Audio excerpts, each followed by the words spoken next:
Did you know that the Roaring Twenties was also known as the Jazz Age? It was called the Roaring Twenties because it was a time where there was massive economic prosperity, lots of rapid social and cultural change, and there was a mood of exuberant optimism. Even to this day, 100 years later, there are some major influences from the 20s that still exist. So that begs the question, what really happened to make the 20s so prosperous, and why did that period even end? Also, it wasn't all rainbows and unicorns. There was a darker side to the Roaring Twenties as well, and how did that play out? And that's why I wanted to make today's video, to dig deep into the Roaring Twenties.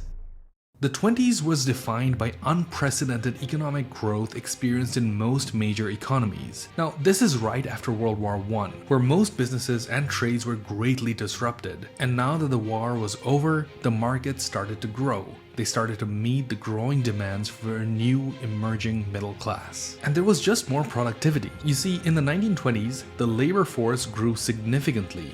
That's why ordinary people started to see their wages rise and work conditions improve significantly in many instances. And rising earnings meant a higher spendable income, which in turn led to people buying more and more consumer goods. And this led to a boom in the consumer economy, spurring yet even further economic growth. With this, we started to see more and more changes. More of the middle class were now able to afford cars. And with access to cars, we slowly start to see the growth of suburbs. In the 1920s, the middle class lifestyle started to transform. Access to cars completely changed the lifestyles of people. They had more disposable income, and they started to change where they lived. Access to housing was spreading widely in the population. There was another thing that happened in that era. The economy was boosted by various technological innovations.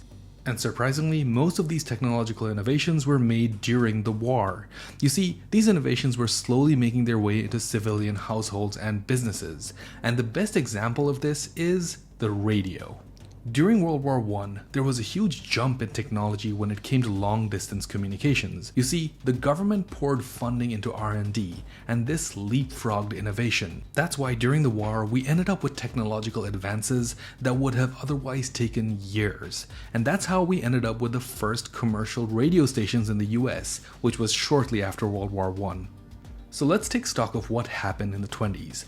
Basically, you had a situation where people were growing richer, they had more free time, there was more new technologies seeping into everyday life, and there was also more motivation.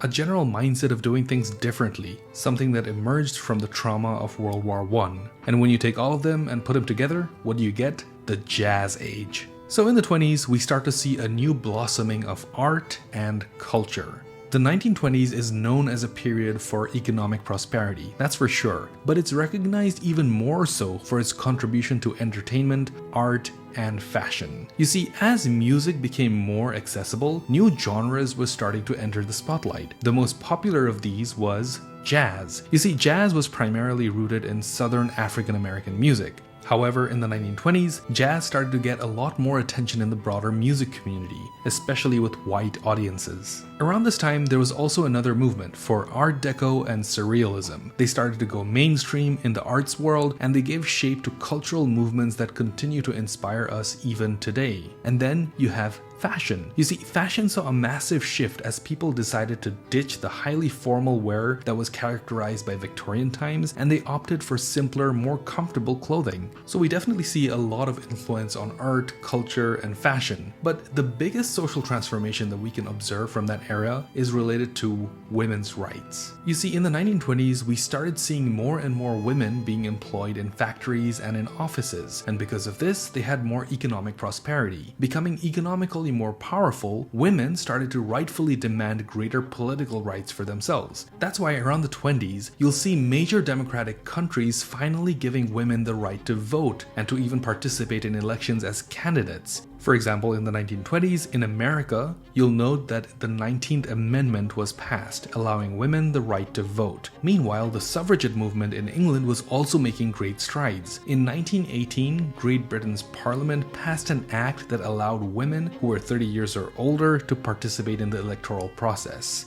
Now, while this was some progress, it was not perfect, not by a long shot. Women's rights had a long way to go. Still does. And it's worth noting that some of the big shifts did occur in the 1920s, and all of this stemmed from financial prosperity. there was this sense of stability that created a foundation for some of these very important movements to move forward. Okay, so these are some of the more positive shifts that we've seen from the 1920s. And while there was progress, there was another side to the story. The 1920s is known for cultural and economic progress, that's for sure. But it was also a period of contrast and extreme contradictions. You see, inequality reared its ugly head in this instance. The truth is, the economic growth was felt unevenly in society, and as you can probably guess, the rich benefited the most. During that time, if you were from a rural area, for example you're a farmer, then your income would actually fall significantly during the decade. This source tells us that the average net income per farm fell over 72% between 1920 and 1921. And because of this rise in inequality, there was naturally an increase in crime rates and corruption.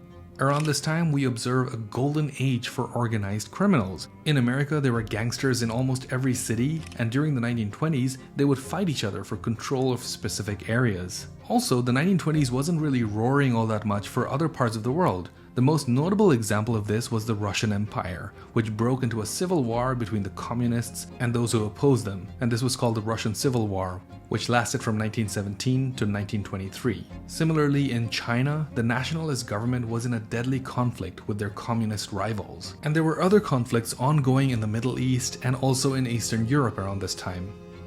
Now, looking back at the West, the era of economic prosperity was about to end towards the end of the 1920s. Around that time, we started to see the beginnings of the Great Depression.